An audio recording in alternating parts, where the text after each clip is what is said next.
Hey yo guys, what's up and welcome back to Toe Tags Metal Reviews, and today we're getting our final review of Kostolom by Slaughter to Prevail.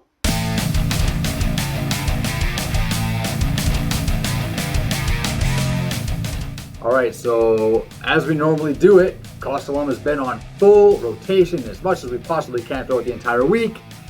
And I guess I'll just say that I was enjoying this album quite a lot.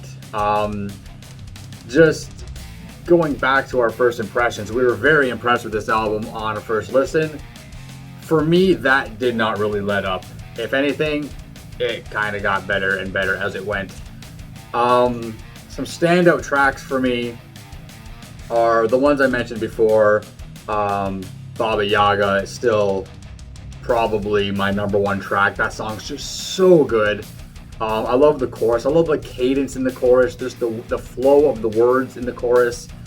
I love the, the English, Russian back and forth vocals. Really cool element. The pounding of the floor toms during the outro gets me every time. I love it. Got this really sick riff going on over top of it. Just the whole song's composure. Amazing song. Love it to death. Some other songs that stood out, I Killed a Man, which is a fan favorite. A lot of you guys were saying that was a favorite of yours. I can see why. This song, his accent comes through on this song so much compared to other songs, and I love that. It gives the song so much personalized character to this band specifically as far as deathcore goes. Makes it stand out. One small bit about that is when he says, "Rest in fucking peace, you fucking piece of shit." His accent makes it sound like he's saying "rest in piss." I thought he was saying "rest in piss." Yeah, that's what's sick though, is that it kind of sounds like both. It works both ways just from his accent, and that's awesome. I never actually looked up the lyrics, but that part specifically, you hear, I guess, emotion. I mean, I don't want to say emotion because it's not really the right word I'm looking for, but there's something visceral in that line. And you find stuff like this throughout the album, like vocally, lyrically, this album is on point from beginning to end. There's just so much character there, and that's just an example of one. What else? Prevail was my number one track on my first impressions. Still up there. Probably tied with Baba Yaga. Like, man, this song is just something special. The introduction with Alex kind of introducing himself, again with that thick Russian accent, which sounds amazing.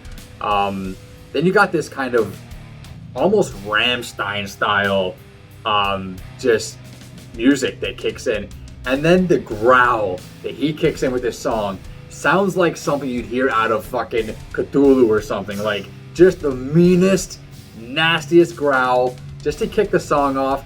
And then it's just heavy hitting from that point on. What's cool about that song is that it's a lot more straightforward than other ones, because a lot of songs have like super duper crazy moments and super duper crazy stuff going on. It's a pretty straightforward song with the way that it grooves. Dude, it's bass, snare, and that's all you really need.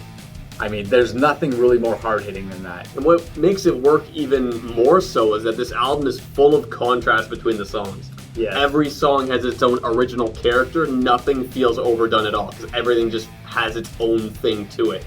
If every song sounded like Broadway, it'd be an issue. But Broadway's the only one that sounds like that. Very true. So it works out really well. Yep. As for me regarding tracks, I mean, I can, I feel the same way. This is a sick album. Enjoyed it throughout the entire week. For me, though, the number one song, or at least what's probably my number one song, is Made in Russia. Mm-hmm. This song, honestly, man, I know the music video for Zavali Abalo had all that Berserk footage, but listening to this song made me think, oh, you could put sick Berserk footage on this one too, and it would fit perfectly. Mm-hmm. I love how vicious it is, but what really makes that song for me is the breakdown at the end of the song. Oh, dude, the shots in that breakdown, huge. So one thing I really love about it is that earlier on in that song, you kind of hear a section that sounds like it would be a breakdown. You get this build up, and then you get the groove going, and it feels like it might be a breakdown, but the best part is that is not the breakdown. Mm-hmm. The actual breakdown comes out of nowhere at the very end, and it's one of the hardest hitting breakdowns I have ever heard. Huge shots. It's massive shots. That snare rings out, and I love how in some moments of this album, and in that breakdown as well, the ring of that snare almost kind of has overtones that are reminiscent of like Slipknot's Kegs. For sure. I can hear that in just this guy's snare drum. Yeah, I definitely hear it too. They did a good job in that mix. I don't know if the snare actually sounds like that. Maybe they kind of like EQ'd it to make it sound a little bit more like that, but correct me if I'm wrong, was that the song with the shotgun blast? I think it is. It's either Made in Russia or I Killed a Man. I think it's Made in Russia. The weird thing about that is, and I'm not a fucking gun enthusiast or professional, but you hear the shell first, then the blast. Shouldn't it be the other way around? You'd think it would be like the shot and then the shell. Yeah, I find that kind of weird. I don't know. It was tripping me out. Like, am I hearing this right, or am I just an idiot? I would get confused because I would hear the shell and I'm like, there was no shot. Where is it? And then because it comes in with like kind of a big bang, I couldn't really discern where the shot was because the shell is first. Yeah, I've never used a shotgun before, other than in video games. And from my recollection, you fire the shot, and then when you pump it, the shell comes out and drops on the ground. But I don't know, whatever. It's nothing. Anyway, whatever. The song is still amazing. Yeah. Your only grew on me quite a bit. Now, last week, I was a little bit critical of this song, only because I wasn't sure how I felt about the clean vocals in that song. Not to say there's a problem with the clean vocals. I love them. I think they're great throughout this album. And they grew on me a ton. Yeah. And, I just had to get used to it. There were so many times where I'm like, oh my god, what song is this? This is amazing. I'd go, I'm like, oh really, You're Only. And that happened multiple times throughout the week. So I thought, okay, this is just an amazing song. And, the chorus there is another case of characterization of the songs. It only sounds like that in that song and no other song. There are clean vocals in other songs, but not like that one. Yeah. Which is amazing. Which is awesome, that the fact that it's varied as well. The clean vocals alone, there's like 2 or 3 different styles. Mm-hmm. I'm sitting there questioning, is this all Alex? Like, I don't even know. Like, he's pretty friggin' talented if he's doing all this. Like, another one that stood out for me is Agony, which is one of the singles. We didn't really mention that last week because we forgot. It came out, I think, even before Demolisher, so you can see how this album has taken a while to come together. Yeah. But apparently they added some stuff, though. It's not the same. It's not the same as the original release when they released it. Well, I guess I'll have to go back and check that out to see what changed. But the section after, first of all, the guitar solo is really good, but the slow brooding section afterward is just disgusting, and I loved it every time it would come on. There was also that guitar outro as well, which is just really cool. And then there's that funny thing I mentioned to you officially. It sounds like he says Haagen-Dazs right before the guitar outro, like Haagen-Dazs ice cream. And once I kind of notice it, there's no way I can unhear it now. I just think he's just giving a shout out to some ice cream every time I listen to the song. He's really good at that, by the way. He'll point something out that sounds like something, and then neither of us can unhear it. Can't unhear it anymore.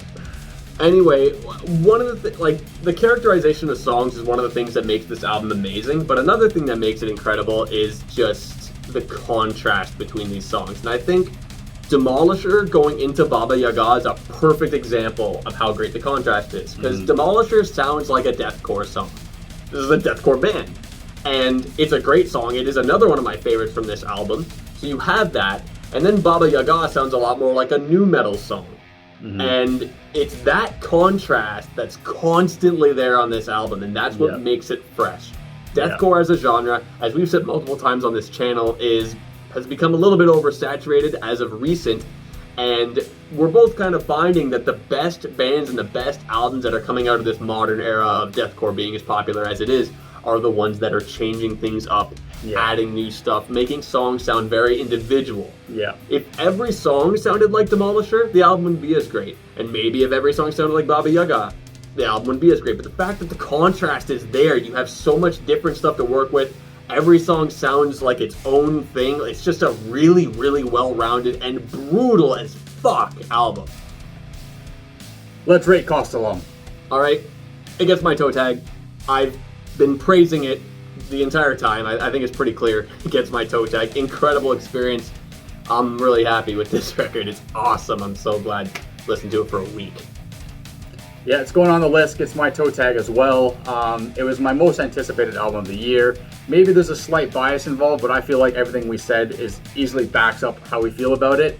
It flows very well. There's a lot of diversity here. Each song sounds different. It hits hard as fuck. It ticks every single box I want it to tick. I have no flaws. I have no gripes with this album whatsoever. Yeah, it's just got everything. Complete home run, in my opinion, in our opinion. So that's it. 2 toe tags for Kostolom. Well deserved. Added to the list. And yeah, that's it for this review, guys. So as usual, leave your thoughts down below. Let us know what you guys think after listening to this for a week. We know some of you guys have had this on full rotation as well. So comment down below. But that's it for this video. I'm Vile Self. I'm TV Fish. I'll see you guys in the next one. Keep those heads banging.